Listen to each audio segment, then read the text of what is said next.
What's up, guys? You know what to do? SNOILLIBS, I'm back again with another reaction video. So guys, if you're new to the channel, please do yourself a favor and subscribe because you're not gonna be disappointed. Yes, sir. And for those who don't know, I'm William Tesla and catch me on IG and other platforms as William Tesla. And I'm Marcus, catch me on IG as crazy_identity. And I'm Chris, catch me on IG as Tesla and Chris. And if you really want to follow us, you can find our handles in the bio in the description. Yes, sir. And this one we're reacting to Kendrick Lamar Super Bowl performance, the hidden messages. Yes, sir. So you know, we reacted to the performance, but we missed a lot of messages and you know all that. So I think this is about to clear that. A breakdown to the performance. So let's without wasting your time. Now, Kendrick Lamar is currently trending after his Super Bowl performance, and for good reason. Ever since it was announced back in September that Kendrick was going to perform, the hype has been real. And now it finally happened, and people can't stop talking about it. But here's the thing, most people only saw what was on the surface. What they missed was the deeper message Kendrick was sending. This performance wasn't just about entertainment. It was filled with subliminals, symbolism, and a statement that went way beyond the music. So in this video, we're breaking it all down. What Kendrick was really trying to communicate and why this might be one of the most important Super Bowl performances we've ever seen. We'll start with some of the basics, what I'd consider the less exciting but still important details. Yeah, I heard also the jacket that he has on. There's a meaning to it as well. Yeah. Everything gotta have, even the hat. But this A also looks like a logo. There's a logo of a company that has this A. Yeah, but that stands for lowercase. That's a lowercase A minor. So yeah, everything about the performance had a meaning to it. First, we have the A chain, which caught a lot of people's attention. Some fans believe the A could be a subliminal shot at Drake, referencing the A minor line from Not Like Us, or even Drake's real name, Aubrey. Well, there's definitely a possibility. Damn, it has a lot of meaning to it, bro. If you ask me, I think this is more about Kendrick promoting PG Lang. PG Lang, the company Kendrick started in 2020, specializes in music, film, television, and creative production. If you take a look at their merchandise, they frequently use the letter A, making this seem more like a branded promotion rather than a direct shot at Drake. Wait, is Drake under that? Yeah, he promotes that brand. Instead, I wouldn't put it past Kendrick to include this, knowing people would speculate and tie it back to their beef. But overall, I think this was less about the drama and more about using the big stage in America to push his brand forward. And then we have Serena Williams crip walking, which is so petty but undeniably funny. This moment was, of course, a direct, calculated jab, considering Serena's history with Drizzy. Serena Williams and Drake used to date at one point. No, I never knew that they actually dated, bro. It's been places. This is new. It's been around. New to me. This is new news to me. Doesn't know. Their connection first gained traction in August 2015 when paparazzi snapped them getting cozy at a Cincinnati restaurant. Before that, Drake had already been spotted courtside at her tennis matches, fueling speculation. However, things between Serena and Drake eventually soured. The exact reason, well, nobody truly knows. But what we do know is that in 2022, Drake took an unexpected shot at Serena's husband, Alexis Ohanian, on his... Serena's husband? But why they show... Probably he was dating her, that girl. See the girl that just showed his cover album. Yeah, that's his ex as well. The ex of their husband. That's Drake's ex. Oh, yeah. Okay, but why are they showing her? Probably she's also dating this guy. You don't know she's Drake's album cover. Yeah, I know she's Drake. That part. Yeah.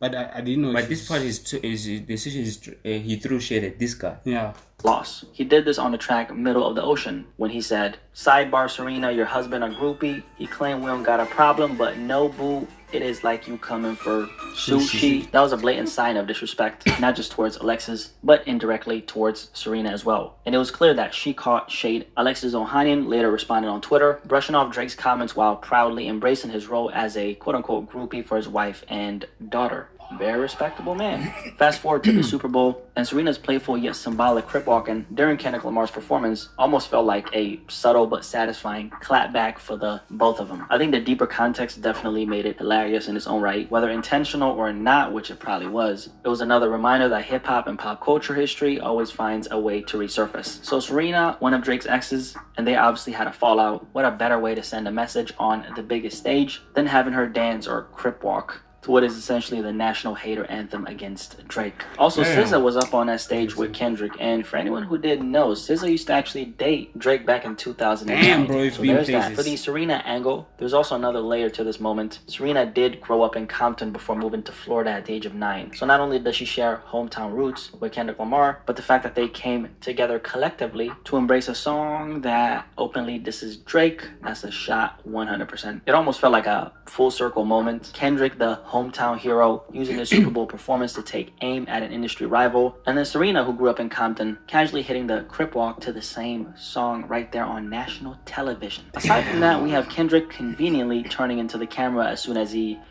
said, "Say Drake, I hear you like I'm young. Better not go to cell block 1." Now that, I don't think there's anything particularly deep about that, but if you guys seen the look on this guy's face when he says that, I ain't really going. Bro was excited to say, couldn't wait. Hey Drake, couldn't wait to get to that. Bro, he's like, hey Drake, Say Drake. Say Drake. Say anything, just look at this guy's face, bruh. This face has hate a million times written all over it, okay? Now that aside, let's actually go over the real shit now, okay? And this is something you're probably only gonna hear here because nobody breaks this down like me. So how about drop a like? Shout out to Blackie Speaks. I don't know I think that's it. Blackie Speaks. Shout out to you, bro. Video for your boy. So most people obviously paid attention to those surface level things like the A-Chain, Serena, and all that. Those things aside, this wasn't just a performance. This so-called performance, okay, this was actually a political statement. The show opened with none other than legendary actor Samuel L. Jackson introducing Kendrick Lamar. But this wasn't just an introduction. Samuel L. Jackson was dressed as Uncle Sam, the well-known symbol which is supposed to represent the US government. So he's a physical embodiment of the government, okay? And that embodies authority, control, which is essentially the same system that Kendrick has been fighting for the entirety of his career, but most importantly of all, life. Kendrick Lamar has spent his entire career being critical of the systems in America that have contributed to so much of the pain Black America has faced. He's never shied away from addressing oppression, economic disparity, and systematic racism in his music. In fact, he dedicated an entire... He usually speaks facts in his music, he doesn't give a flip about who says what, and a lot of people kept on telling him, no, don't perform that song. That song, he's Kendrick. And bro's like, doesn't give a fuck about nobody. Flip. You can't tell him what to do. Yeah. Album to these themes in 2015 called To Pimp a Butterfly. One of the most striking examples of this is Wesley's Theory, the very first song on the album where Kendrick raps, "Anything to see, my name is Uncle Sam, I'm your dog.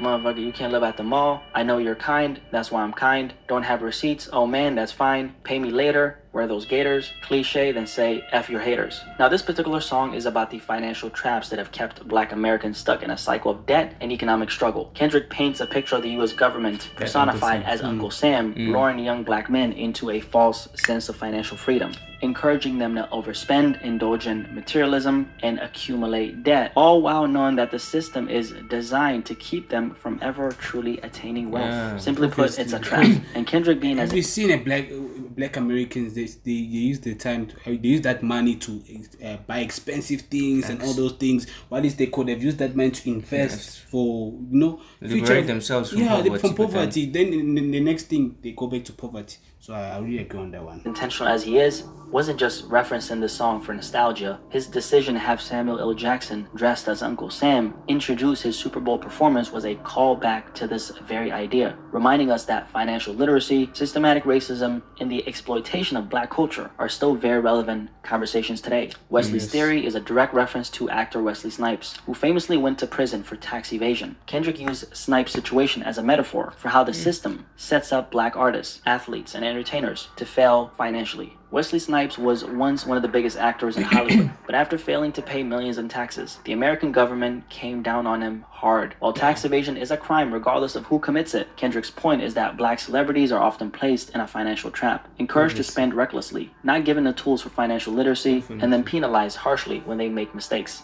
Kendrick's message in West... Do you think that's the same thing that's happening to Diddy? Why?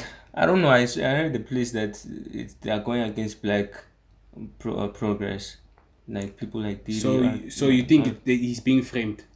I don't know. It's all starts from the grassroots, eh? Yeah. Probably it was a whole plan to get him to do all this nonsense so that they can take him down. in the near future, which is now. Obviously. Same with Kid Bill Cosby. Yeah. You know, R. Kelly, Tory Lanez, you know, all black. There are a lot of big, you know, white people out there doing the same thing, but they're not. I also feel like as a black man, if you're independent and you're making your money without the system's help, they will bring you down. They'll bring you down. There's always traps to you know. I mean, look at how many times they've tried to go against Kanye, but I don't know what's going on, but it's crazy. It's facts what this guy is saying. And behind every downfall of a black guy, there's always a white person. I don't want to say government, that, but there's always I just said it. Sorry. Yeah, there's always a white. I mean, it's facts. We're not hiding anything. It's facts. It's all. There's always a white person behind the black person's downfall. Yeah, so it's crazy. So it's not all white people are that specific. Like the government, the ones that are ruling. Yeah, the government. Yeah, the higher powers. You know. So it's crazy. So could be, you know. His theory is that the system doesn't just allow black success; it profits off of black success while making sure that the wealth never truly stays within. Why is it only black people that are, you know, inspired to do crime? Exactly. Encouraged to do crime. It's a lifestyle now. Yeah, it's a lifestyle. That's it. Because one thing I never understood, bro. You have money. Why crime? Why do crime? Why? You know, bro, like. Young Thug, was it Young Thug who went to prison for like break-ins? It's Young Thug. Yeah. You have money. Why are you breaking in people's house? Come on. It doesn't make sense. Doesn't make sense. Unless the money you're making isn't going to your pocket. Yeah. Then you're fighting to get cash. Well, you know, record label also, I feel like, also plays a part because record labels, you know. So it's crazy. The community. The government gives opportunities, loans, and access to luxury, but then punishes those who don't navigate the system correctly. It's a cycle. They'll give you loans and all these things, but and then encourage you to spend it. And when you're broke, you don't have the money to pay it back, and then they come and take you down. Exactly what happened to Wesley Snipes. Wesley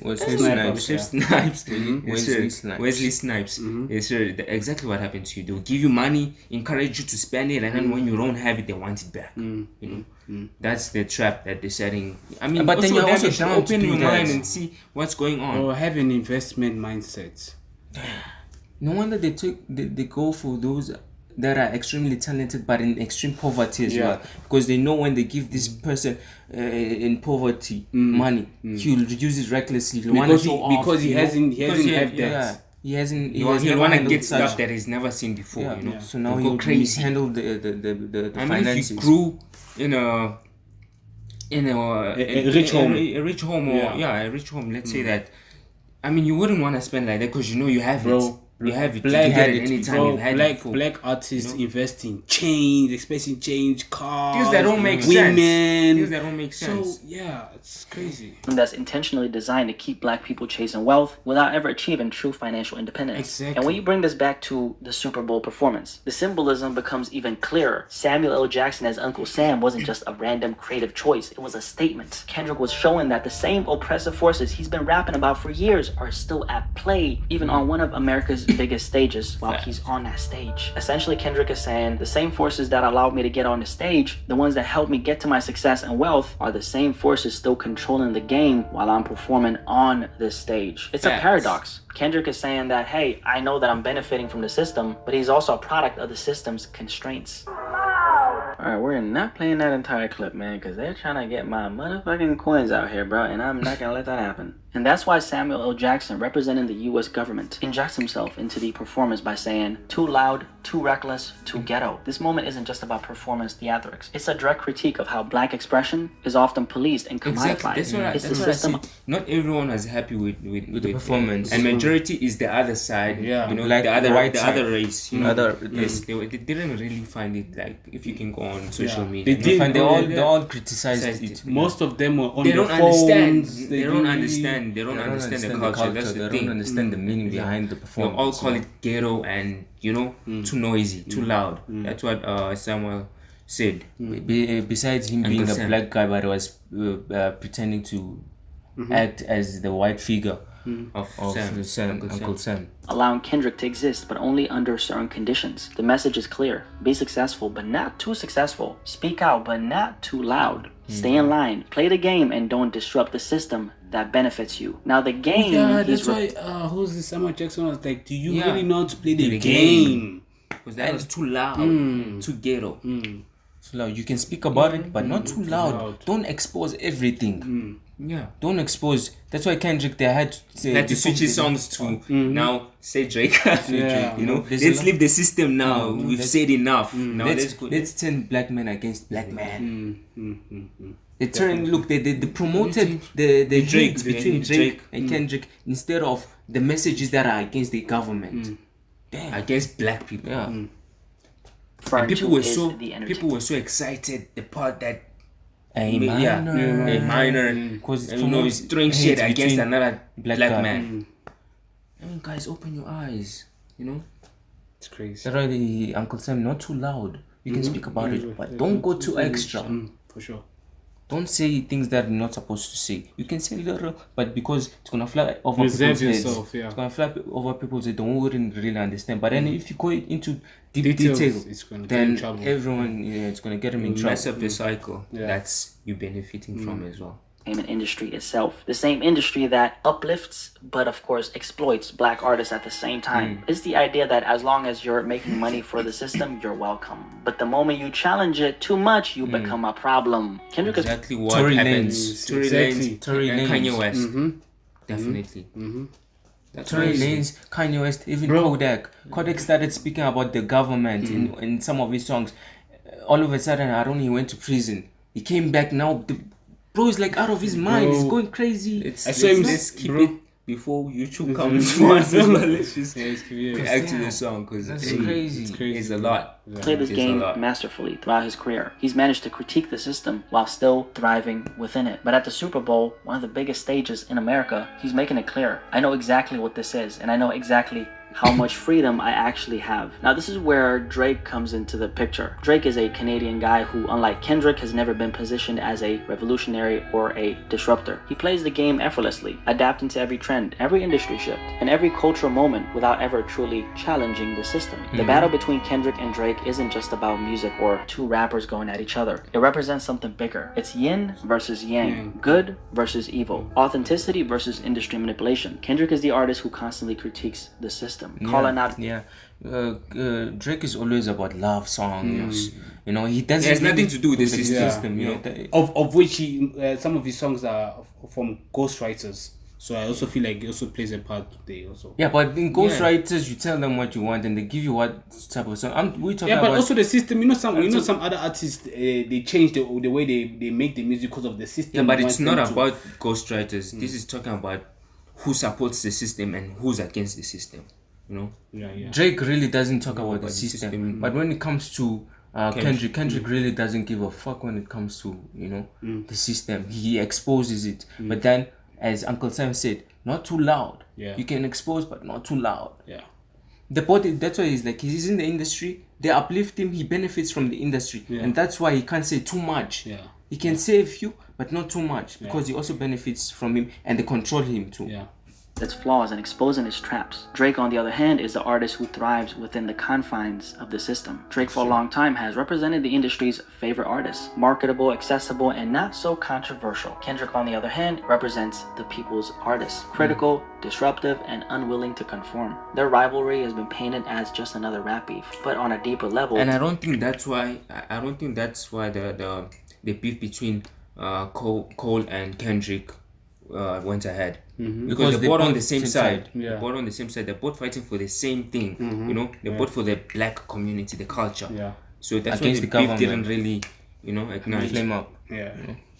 It's a clash of ideologies. That's really what it is. So when Kendrick takes on the biggest stage in American entertainment and turns it into a statement against the system, it's not just about Drake. It's what he symbolizes. It's Kendrick reminding the world that the industry rewards those who play the game and silence those who question it. And by performing Not Like Us, he made sure that message was loud and clear. Now later on, before Kendrick is about to perform Peekaboo, Samuel L. Jackson delivers the line, "I see you brought your homeboys with you." The old culture cheat code, scorekeeper, deduct one life. It's more than just a random transition. It's a loaded statement. This moment ties directly into the overarching theme of the performance. The battle between playing the game and challenging the system just enough. "I see you brought your homeboys with you." On the surface, it acknowledges Kendrick bringing his team, his culture, and most importantly of all, his people to the stage. But coming from Samuel L. Jackson, who's playing Uncle Sam, the symbol of the US government and the industry's power, it carries a condescending tone. It suggests that Kendrick is leaning on the strength of his roots, his community, and black culture to make an impact. It's almost as if Uncle Sam is saying, "Oh, so you're using your people, your authenticity, your blackness as a way in?" And it's funny because blackness is literally the source of everything in the entertainment. Bro, he's got a banana. Yeah, a black person is not even what? It's a monkey. He's a monkey, bro. Industry, music, style, culture. But when it comes to the image that the industry wants to represent, it's often watered down, controlled, or repackaged to be more digestible for. You see the way he explained about what Uncle Sam said during the what. I see you brought something about the cheat code, and you brought your guys or something, your boys, then using the old cheat code and something like that. Using your blackness to get through the system. Deduct 1 point, meaning the government, when they see you start challenging them, they throw something at you, deduct 1 point, like Tory Lanez. They deducted 1 point from him. They took him away. So that's like they lowered you, you know. They're teaching you a lesson, like, hey, stay in your lane. We control you, so you can't fight against us. They deducted 1 point from him. Cause damn, bro's really enlightening us. Mainstream audiences. Hip-hop, R&B, and black culture as a whole have shaped every major movement in music and entertainment. Yet the industry has historically treated black artists as both the foundation and the afterthought. Black artists are expected to innovate, set trends, and define culture. But when they become too outspoken or too disruptive or too unapologetically black, they're met with resistance. And this is that resistance at play. When Samuel L. Jackson as Uncle Sam dismisses Kendrick's authenticity as just a cultural cheat code, it reflects how the industry uses black culture while trying to control who gets to profit from it. So this could be a subtle dig at how the industry exploits black culture, allowing artists to bring their background into the mainstream only when it benefits the system. Also, he's performing Peekaboo, so let's talk about the white outfits, okay? Because those white outfits right there is definitely more than just a fashion choice. If you follow Kendrick's career, you know that he doesn't do anything without intention. In a situation like this, there's a strong argument that this was a direct reference to the KKK and the idea of America. All the dancers dressed in white, moving in unity, while Kendrick performs a song that directly calls out Drake, who's supposed to represent the system. That visual alone is very symbolic. The Ku Klux Klan, also known as the KKK, is known for wearing white robes, representing white supremacy, oppression, and the same systematic racism Kendrick has been speaking out against his entire career. Now let's not forget that hip-hop has been calling out America, from Ice Cube to Tupac, and now Kendrick is continuing that tradition on one of the biggest stages in America. This could also be a reference to Colin Kaepernick. The NFL has a there's a documentary on Netflix about this player. I'll talk about it after. Complicated history with race, from how the Colin Kaepernick situation played out to the way black artists have been selectively allowed to perform on certain stages. And yet Kendrick gets up there and flips the entire thing into a critique of the system itself. It's almost like he's saying, look, I know what country this is, I know how this game is played, and I know exactly where we stand. Now, right before Kendrick is about to perform Not Like Us, Samuel L. Jackson delivers another loaded line. That's what America wants! So we're gonna have to cut that short because copyright is beating my fucking ass right now, bruh. Yeah, that's what I'm talking about. That's what America wants. Nice and calm. You're almost there. Don't miss this. And before he can even finish, Kendrick cuts him off, launching straight into Not Like Us. So this moment wasn't just theatrical. Now this moment wasn't just theatrical. It was symbolic. It was the system quite literally being interrupted. Samuel L. Jackson, still playing the role of Uncle Sam, the government, the establishment, the industry, was essentially telling Kendrick, this is what we want from you Exactly. something safe, something that doesn't challenge us. That's what I was saying. When he started to spitting facts, Uncle Sam stopped him and said, "Don't say too much, don't be too loud, that is too ghetto." And then he started singing with Caesar and all that because it doesn't challenge the system and all that. And then Uncle Sam was like, "This is what we want, because you're not really throwing shade at us, you're not exposing us, you know, You're not fighting against the system. fighting against the system. That's what we want." Us, you're almost where we want you. Stay in line and don't ruin it. But Kendrick doesn't let him finish. Instead, he shuts him completely down and jumps straight into Not Like Us, arguably the most rebellious moment of the entire show. And that right there, that's the perfect representation of how America has always tried to police black voices. The government has a history of suppressing outspoken black figures, whether through censorship, blackballing, or outright violence. The entertainment industry has a habit of rewarding black artists only when they play by the rules and punish those who challenge the system. The media often tries to dictate how black artists should behave, expecting them to be nice and calm rather than unapologetic and disruptive, because when other groups of people speak up, it's seen as passion, advocacy, standing up for what's right. But when black people speak up, suddenly it's labeled as aggression, a threat, or something that needs to be controlled. But Kendrick isn't here to be controlled. The second Uncle Sam tries to contain him, he breaks free by being his loud, aggressive self and does the very thing they don't want him to do. And then to top it all off, Kendrick ends his Super Bowl performance with the song TV Off, which quite literally means turn the damn TV off. Turn this TV off. Turn this.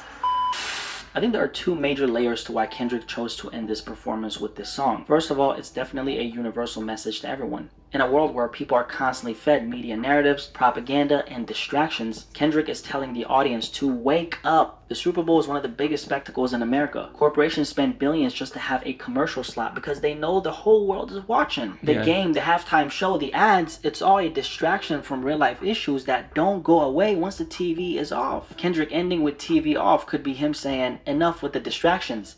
Think for yourself. And then the other half of the message is a message to Black America. The media has historically controlled the narrative about black people, whether through the news, entertainment, or politics, or the entertainment industry. The way black artists, athletes, and leaders are portrayed is often filtered.